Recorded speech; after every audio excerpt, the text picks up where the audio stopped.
Arvind international boarding ಶಾಲೆಯಲ್ಲಿ ವಿದ್ಯಾರ್ಥಿಗಳಿಗಿಲ್ಲ safety. ಶಾಲೆಯ ವಸತಿ ಶಾಲೆಯಲ್ಲಿ ನಡೀತಾ ಇದೆಯಾ ರ್ಯಾಗಿಂಗ್. ಸೀನಿಯರ್ ರ್ಯಾಗಿಂಗ್ಗೆ ಸಾವು ಬದುಕಿನ ನಡುವೆ ಆಸ್ಪತ್ರೆಯಲ್ಲಿ ವಿದ್ಯಾರ್ಥಿನಿ ಹೋರಾಟ. ಶಾಲಾ ಮಹಡಿ ಮೇಲಿಂದ ಬಿದ್ದು ಕೈಕಾಲು ಹಲ್ಲು ಮುರಿದುಕೊಂಡ ವಿದ್ಯಾರ್ಥಿನಿ. ಶಾಲಾ ಆಡಳಿತ ಮಂಡಳಿ ನಡೆಯಿಂದ ಅನುಮಾನಕ್ಕೆ ಎಡೆ. ತುಮಕೂರು ಜಿಲ್ಲೆ ಕುಣಿಗಲ್ ತಾಲೂಕಿನ ಗಿರಿಗೌಡನಪಾಳ್ಯದಲ್ಲಿರುವ ಅರವಿಂದ ಇಂಟರ್ನ್ಯಾಷನಲ್ ಬೋರ್ಡಿಂಗ್ ಶಾಲೆ 10ನೇ ತರಗತಿ ವಿದ್ಯಾರ್ಥಿನಿ ಶ್ರೀ ಮೋಕ್ಷ ಶಾಲಾ ಕಟ್ಟಡದ ಮಹಡಿ ಮೇಲಿಂದ ಬಿದ್ದು ಗಂಭೀರವಾಗಿ ಗಾಯಗೊಂಡಿದ್ದಾಳೆ. ಬೆಂಗಳೂರು ಮೂಲದ ರಾಮಸ್ವಾಮಿ ರೆಡ್ಡಿಯವರ ಪುತ್ರಿ ಶ್ರೀ ಮೋಕ್ಷ ಅರವಿಂದ ಇಂಟರ್ನ್ಯಾಷನಲ್ ಬೋರ್ಡಿಂಗ್ ಶಾಲೆಯಲ್ಲಿ 10ನೇ ತರಗತಿ ಓದ್ತಾ ಇದ್ಲು. ಕಳೆದ ಸೋಮವಾರ ಬೆಳಗಿನ ಜಾವ 5 ಗಂಟೆ ಸುಮಾರಿಗೆ ಶ್ರೀ ಮೋಕ್ಷ ತಂದೆಗೆ ಕರೆ ಬಂದಿದೆ. ನಿಮ್ಮ ಮಗಳಿಗೆ ಬಿದ್ದು ಗಾಯವಾಗಿದೆ, ಖಾಸಗಿ ಆಸ್ಪತ್ರೆಗೆ ಅಡ್ಮಿಟ್ ಮಾಡಲಾಗಿದೆ ಅಂತ ಶಾಲಾ ಆಡಳಿತ ಮಂಡಳಿಯಿಂದ ಕರೆ ಬಂದಿದೆ. ಆಸ್ಪತ್ರೆಗೆ ಹೋಗಿ ನೋಡಿದಾಗ ವಿದ್ಯಾರ್ಥಿನಿಗೆ ಗಂಭೀರ ಗಾಯವಾಗಿದೆ. ಹೆಚ್ಚಿನ ಚಿಕಿತ್ಸೆಗೆ ಬೆಂಗಳೂರಿಗೆ ಕರೆದೊಯ್ಯುವಂತೆ ವೈದ್ಯರು ಸೂಚನೆ ಕೊಟ್ಟಿದ್ದಾರೆ. ವಿದ್ಯಾರ್ಥಿನಿಗೆ ಗಂಭೀರ ಗಾಯವಾದರೂ ಇದುವರೆಗೂ ಶಾಲಾ ಆಡಳಿತ ಮಂಡಳಿ ಸರಿಯಾಗಿ ಮಾಹಿತಿ ಕೊಡ್ತಾ ಇಲ್ಲ. ಸಿಸಿಟಿವಿ ಕ್ಯಾಮೆರಾ ಇಲ್ಲ ಎಂದು ಸಬೂಬು ಕೊಡ್ತಾ ಇರುವ ಶಾಲಾ ಆಡಳಿತ ಮಂಡಳಿ ಅಲ್ಲದೆ ವಿದ್ಯಾರ್ಥಿನಿಯ ಆರೋಗ್ಯ ವಿಚಾರಣೆ ಮಾಡಲು ನಿರ್ಲಕ್ಷ್ಯ ತೋರ್ತಾ ಇದೆ. ಶಾಲಾ ಸಿಬ್ಬಂದಿಯ ಮೇಲೆ ನಮಗೆ ಅನುಮಾನ ಇದೆ. ಈ ಶಾಲೆಯಲ್ಲಿ ರ್ಯಾಗಿಂಗ್ ನಡೆದಿದೆ ಎಂಬ ಆರೋಪ ಕೇಳಿಬಂದಿದ್ದು ಪ್ರಕರಣವನ್ನ ಮುಚ್ಚಿ ಹಾಕುವ ಪ್ರಯತ್ನ ಮಾಡಲಾಗ್ತಾ ಇದೆ ಅಂತ ಆರೋಪ ಕೇಳಿಬಂದಿದೆ. ಶಾಲಾ ಆಡಳಿತ ಮಂಡಳಿ ವಿರುದ್ಧ ವಿದ್ಯಾರ್ಥಿನಿಯ ಪೋಷಕರು ಆರೋಪಿಸಿ ದೂರನ್ನ ಕೊಟ್ಟಿದ್ದಾರೆ. ಕುಣಿಗಲ್ ಪೊಲೀಸ್ ಠಾಣೆಯಲ್ಲಿ ಈ ಸಂಬಂಧ ಪ್ರಕರಣ ದಾಖಲಾಗಿದೆ. SSLCಲಿ ಓದ್ತಾ ಇರೋದು CBSE ಸಿಲೆಬಸ್ಸು. ಅವಳು ಬೋರ್ಡಿಂಗ್ ಹಾಕಿರೋದು ನಾವು, ಯಾಕೆಂದ್ರೆ ಅವ್ರ ತಾಯಿ ಹುಷಾರಿಲ್ಲದ ಕಾರಣದಲ್ಲಿ ಅವಳನ್ನ ಬೋರ್ಡಿಂಗ್ ಹಾಕ್ತಾ ಅವ್ರ ತಾಯಿಗೆ. ಯಾವ ಸ್ಕೂಲ್ಗೆ ಬೋರ್ಡಿಂಗ್ ಹಾಕಿರೋದು? Arvind international boarding school Girigowdanapalya Kunigal ತಾಲೂಕಿದ್ರಲ್ಲಿ. ಅಲ್ಲಿ ಸ್ಕೂಲ್ ಚೆನ್ನಾಗಿದೆ ಅಂತ ಅಂದ್ಬಿಟ್ಟು ಹಾಕ್ತಾ ಮಕ್ಕಳನ್ನ ಚೆನ್ನಾಗಿ ನೋಡ್ಕೊತಾರೆ, ಮಕ್ಕಳನ್ನ ಕೇರ್ ಮಾಡ್ತಾರೆ ಅಂತ ಅಂದ್ಬಿಟ್ಟು ಈ ಥರ ನೋಡಿದ್ರೆ ಮಕ್ಕಳಲ್ಲಿ ಕೇರೇ ಮಾಡ್ತಿಲ್ಲ.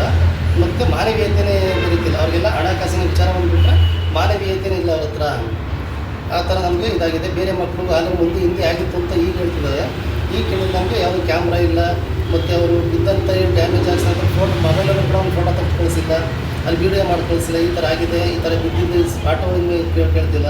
ಅದಕ್ಕೆ ನಾವು ಕಂಪ್ಲೇಂಟ್ ಕೊಡೋದಕ್ಕೆ ಉದ್ದೇಶ ಅಂದರೆ ಇಲ್ಲಿ ಬಂದಿದ್ದೀವಿ. ನಾವು ಹಾಸ್ಪಿಟ್ಲಿಗೆ ಬಂದಿರೋ ಕಾರಣದಲ್ಲಿ ಮಲ್ಟಿ ಸ್ಪೆಷಾಲಿಟಿ ಹಾಸ್ಪಿಟ್ಲು MM ಹಾಸ್ಪಿಟ್ಲಿಗೆ ಕುಣಿಗಲ್ಲ ಆಗಲ್ಲ ಅಂತಂದರು. ಅಲ್ಲಾಗಲ್ಲ ಅಂತಂದಾಗ ನಾವಿಲ್ಲಿ THOನ ಕನ್ಸಲ್ಟ್ ಮಾಡಿ ಈ ಹಾಸ್ಪಿಟ್ಲಿಗೆ ಕರ್ಕೊಬಂದ್ವಿ. ಇದು true life hospital BDA complex ಪಕ್ಕದಲ್ಲಿ ಇರ್ತಕ್ಕಂಥದ್ದು. ಏನಾಗಿದೆ ನಿಮ್ಮ ಮಗಳಿಗೆ? ಅವಳಿಗೆ ಎರಡೂ ಕಾಲು ತೊಡೆ ಮುಳೆ ಮುರಿದಿದೆ, ಪಾದದ ಬೆರಳು ಮುರಿದಿದೆ, ದವಡೆಯಲ್ಲಿ ಪೂರ್ತಿ ಹೊಸಡು ಮತ್ತು ದವಡೆಯನ್ನು ಅದು ಪೂರ್ತಿ ಮುರಿದೋಗಿದೆ. ಅದನ್ನು ಇದು ಮಾಡಿ ಆಪ್ರೇಷನ್ ಮಾಡಬೇಕು ಅಂತ ಹೇಳ್ತಿದ್ದಾರೆ. ಆಪ್ರೇಷನ್ ಮಾಡಿ ಸರಿಪಡಿಸ್ಬೇಕು. ಅವಳು ಸುಮಾರು 4 ತಿಂಗಳು 5 ತಿಂಗಳು ಬೆಡ್ ರೆಸ್ಟ್ ಕ್ಯೂರ್ ಹಾಕಬೇಕು ಇದು ಮಾಡ್ತಿದ್ದಾರೆ. ಅದೇ ಇವರು ಅದನ್ನು ಯಾವ ರೀತಿ ಇವ್ರು ಹೇಳಿದ್ರೆ ಕೆಳಗಡೆ ಬಿದ್ದರೆ ಆ ಥರ ಏಟ್ ಆಗೋದಿಲ್ಲ. ಯಾರೋ ದೊಡ್ಡ ತೆರಳೋರಿಂದ ಮಗಳು ಹೇಳ್ತಿದ್ದಾರೆ. ಆ ಕಾರಣದಲ್ಲಿ ಇದು ಮಾಡಿದ್ದೀವಿ. ಮೇಲ್ನೋಟಕ್ಕೆ ಏನು ಅನ್ನಿಸ್ತದೆ? ಮೇಲ್ನೋಟಕ್ಕೆ ಸ್ಕೂಲ್ನವರು ರ್ಯಾಗಿಂಗ್ ಮಾಡಿ ಯಾರೋ ಟೀಚರ್ಸ್ ಯಾರೋ ಇದು ಮಾಡಿಕೊಂಡು ಬೇಕಂತ ಉದ್ದೇಶಪೂರ್ವಕವಾಗಿ ಮಕ್ಕಳನ್ನ ಮೇಲಿಂದ ತಳ್ಳಿರೋ ಮಟ್ಟ ಕಾಣ್ತಿದೆ. ಇದು ಮಾಡಿಕೊಂಡು ಅದು ಯಾರಿಗೆ ಅಂದರೆ ಯಾವುದೋ ಕಾರಣಕ್ಕೆ ನಾವು ಗೊತ್ತಿಲ್ಲದಿರೋ ಕಾರಣದಲ್ಲಿ ಮುಚ್ಚಾಕನ ಇದರಲ್ಲಿ ಇವರು ಒಳಗಡೆ ಏನಿದೆ ಗೊತ್ತಿಲ್ಲ. ಇವರು ಏನು ಮಾಹಿತಿ ಕೊಡ್ತಾ ಇಲ್ಲ ನಮಗೆ. ನಮ್ಗೆ ಕಾಣ್ತಿರೋದು ಸ್ಕೂಲ್ನವರು ಇಲ್ಲ ಮಕ್ಕಳನ್ನ ಆಗಿದೆ ಇಲ್ಲ ಸ್ಕೂಲ್ನವರು ಯಾರೋ ಮಾಡಿ ಈ ಥರ ಮೇಲೆ ಏನೋ ಥರ ಹೋದಾಗ ಮೇಲೆ ತೋಡಿ ಕೆಳಗವ್ರೆ. ಇದು ಉದ್ದೇಶಪೂರ್ವಕವಾಗಿ ಕೆಲಸ ಮಾಡೋದ್ರಿಂದ ನಮಗೆ ಮಾಹಿತಿ ಕಾಣ್ತಿದೆ. ಏನು ನೋಡೋಕೆ ಕಾಣ್ತಿದೆ. ಮಕ್ಕಳು ಭಯ ಪಟ್ಕೊಂಡು ಕಾಲ್ ಮಾಡಿದರು ಅಂತ ಅಂದ್ರಿ. ಅದೇ ಭಾನುವಾರ ಮಾಡಿದರು. ನಾನು ಇರೋಕ್ಕಾಗಲ್ಲ ಮನೇಲಿ, ನನಗೆ ಎಲ್ಲ ಟೀಚರ್ಸು ಮತ್ತು ವಾರ್ಡನ್ಗಳು ಎಲ್ಲ ನಮಗೆ ಹಿಂಸೆ ಕೊಡ್ತಾರೆ, ಇರೋಕ್ಕಾಗಲ್ಲ, ನಾನು ಡೇ ಬೋರ್ಡಿಂದಾನೇ ಹೋಗ್ತೀನಿ, ಇಲ್ಲಿರೋದಕ್ಕೆ ತೊಂದರೆ ಕೊಡ್ತಾರೆ, ಯಾವುದಕ್ಕೆ ಸಣ್ಣ ಪುಟ್ಟಕ್ಕೆಲ್ಲ ಟಾರ್ಚರ್ ಮಾಡ್ತಾರೆ, ತೊಂದರೆ ಆಗ್ತದೆ ಅಂತ ಭಾನುವಾರ ಫೋನ್ ಮಾಡಿದಾಗ ನಾವು ಸೋಮವಾರ ಬಂದು ಮಾತಾಡ್ತೀವಿ ಬಿಡವ ಅಂತ ಅಂದ್ವಿ. ಅದ್ರ ಸೋಮವಾರ ಇದು ಮಾಡಿದ್ಮೇಲೆ ಮಧ್ಯಾಹ್ನ ಕೂಡ ಕಾಲ್ ಮಾಡಿದಾಗ ಅದೇ ಮಾತು ಹೇಳ್ತೀವಿ. ಆಯಿತು ಇವತ್ತೊಂದು ಸಲ ಇರ್ತೀನಿ ಬಿಡಿದ್ದಾದ್ರು ಆ ವಿಚಾರ ಅವ್ರಿಗೆ ಮಾಹಿತಿ ಗೊತ್ತಾಗಿ ಈ ಥರ ಎಲ್ಲ ಹೇಳ್ತಾರಲ್ಲ ಪೇರೆಂಟ್ಸ್ಗೆಲ್ಲ ಈ ಥರ ಮಾಹಿತಿ ಕೊಡ್ತಾಳೆ, ಇವು ನಮ್ಮ ಸ್ಕೂಲ್ ಹೆಸರು ಕೆಟ್ಟೋಯ್ತಿದೆ ಅಂತ ಅಂದ್ಬಿಟ್ಟು ಇವರು ಅದನ್ನು ಮುಚ್ಚಾಕ ಮಟ್ಟಿಗೆ ಮಾಡಿ ಮಗಳನ್ನ ದುಡಿ ಏನೋ ಮಾಡಿದ್ದಾರೆ. ಅದು ಮಗಳಿಗಾಗಿರೋ ಘಟನೆಗೆ ಸ್ಕೂಲೇ ನೇರ ಕಾರಣ ಅಂತೀರಾ? ಸ್ಕೂಲೇ ಕಾರಣ. ಸ್ಕೂಲಿಂದ ಇರ್ತಕ್ಕಂಥ ಕಮಿಟಿಯವ್ರು ಇರ್ತಾರೋ ಇಲ್ಲ ಒಳಗಡೆ ವಾರ್ಡನ್ ಇರ್ತಾರೋ ಇಲ್ಲ ಅದನ್ನ ಮೇಂಟೆನೆನ್ಸ್ ಮಾಡೋರು ಇಲ್ಲ ವಾಚ್ಮೆನ್ ಇರ್ತಾರೋ ಯಾರೋ ಒಟ್ಟಲ್ಲಿ ಸ್ಕೂಲಿನ ಕಮಿಟಿಗೆ ಅದು ಆಗಿರ್ತಕ್ಕಂಥದ್ದು. ಅದನ್ನು ಬಿಟ್ಟರೆ ಬೇರೆ ಎಲ್ಲೂ ಆಗಿಲ್ಲ. ಅದು ಹೊರಗಡೆ ಆಗಿದ್ರೆ ನಮ್ಗೆ ಗೊತ್ತಾಗಿರೋದು. ಬೆಳಗಿನ ಜಾವ ಅವರು ಏನೋ ನಿದ್ದೆ ಮಾಡೋ ಟೈಮಲ್ಲಿ ಏನೋ ಮಾಡಿದ್ದಾರೆ. ನಮ್ಗೆ ಕಾಣ್ತಿರೋ ಮಟ್ಟಿಗೆ ಕೇಳಿದ್ರೆ ಯಾವುದೇ ರೆಕಾರ್ಡ್ ಇಲ್ಲ ಅಂತ ಹೇಳಿದ್ರೆ ವಿಡಿಯೋ ರೆಕಾರ್ಡಿಂಗ್ ಇಲ್ಲ. ಅವ್ರು ಹೆಂಗೆ ಬಿದ್ದರು ನನಗೆ ಗೊತ್ತಿಲ್ಲ, ನಾವು ನೋಡಿಲ್ಲ. ಬಿದ್ದಿರೋದು ಟೈಮಲ್ಲಿ ನಮಗೆ ಫೋನ್ ಬಂತು, ಹೋದ್ವಿ ನೋಡಿದ್ವಿ, ಹಾಸ್ಪಿಟ್ಲಿಗೆ ಹಾಕಿ ಇದು ಮಾಡಿದ್ವಿ. ನಮ್ಗೆ ಇದು ಅಷ್ಟು ಹೇಳ್ತಾರೆ, ಬೇರೆ ಏನು ಹೇಳೋದಿಲ್ಲ. ಮಾಹಿತಿನೇ ಕೊಡಲ್ಲ. ನಮ್ಮ ಹತ್ರ ಫೋಟೋ ಇಲ್ಲ, ಫುಟೇಜ್ ಇಲ್ಲ ಅಂತಾರೆ.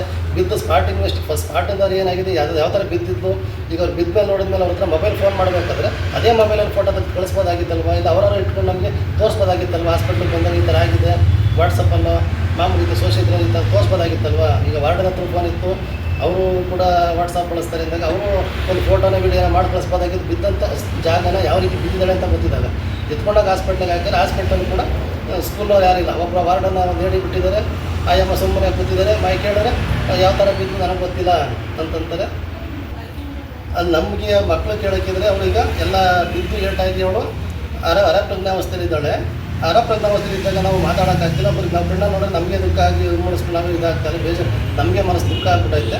ನಾವಲ್ಲಿ ಏನೂ ಮಾತಾಡೋದಕ್ಕೆ ಕೇಳೋಕ್ಕಾಗ್ತಿಲ್ಲ. ಮಗಳನ್ನ ನಿಜಾಂಶ ಕೇಳೋದಕ್ಕೆ ಅವಳು ಗೊತ್ತಾಗ್ತಿಲ್ಲ. ಅಲ್ಲಿ ಇದು ಸ್ಕೂಲ್ನವರು ಮಾಹಿತಿ ಕೊಡಬೇಕು ನಮಗೆ. ಸ್ಕೂಲ್ನವರು ನ್ಯಾಯ ಒದಗಿಸ್ಬಿಟ್ರೆ ಅದೇನಂತ ಗೊತ್ತಾಗುತ್ತೆ. ಮಗಳಿಗೆ ಇದ್ರ ಅನ್ಕಾನ್ಷಿಯಸ್ ಥರ ಇರೋದ್ರಿಂದ ಸ್ವಲ್ಪ ಇರೋದ್ರಿಂದ ನಾವಲ್ಲಿ ಏನೂ ಮಾತಾಡ್ಸೋಕ್ಕಾಗ್ತಿಲ್ಲ. ಯಾಕೆಂದರೆ ಬಾಯಲ್ಲಿ ಏಟಾಗಿರೋದ್ರಿಂದ ಮಾತು ಮಾತಾಡ್ಸೋಕ್ಕೆ ಇದಾಗೋದಿಲ್ಲ. ಒಟ್ಟಲ್ಲಿ ಹೊಣೆಗೆ ಯಾರು ನೇರ ಹೊಣೆ ಅಂತ ಹೇಳ್ತೀರಾ? ನೇರ ಹೊಣೆ ಅರವಿಂದ್ ಸ್ಕೂಲ್ನ ಕಮಿಟಿ.